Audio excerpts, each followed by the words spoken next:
Breaking Arab news. The United States and Russian militaries renewed high-level contacts on Friday to discuss their roles in the conflict in Syria, Pentagon spokesman Peter Cook said as Secretary of State John Kerry arrived in Britain to discuss the Syrian crisis with Russia. Cook said U.S. Secretary of Defense Ash Carter and Russia's Defense Minister Sergei Shoigu spoke by telephone. He added, the Secretary and the Minister talked about areas where the United States and Russia's perspectives overlap and areas of divergence. They agreed to further discuss mechanisms for deconfliction in Syria and the counter-ISIL campaign, he added, referring to the Islamic State of Iraq and Syria /ISIS/ militant group.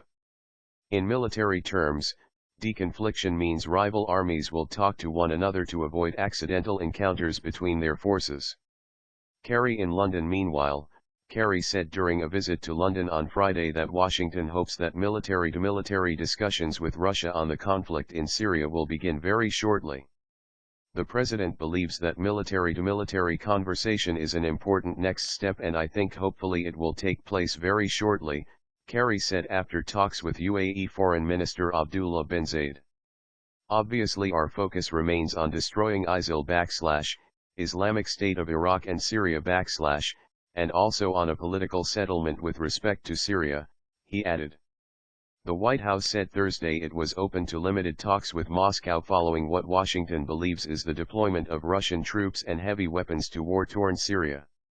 White House spokesman Josh Earnest said President Barack Obama's administration was willing to hold tactical, practical discussions on operations in Syria and the fight against the Islamic State group. In a related story, Kerry met briefly with Israeli opposition leader Isaac Herzog in London, where they discussed crises in the Middle East, the Iran nuclear agreement, and current tensions in Jerusalem. With Reuters and AFP.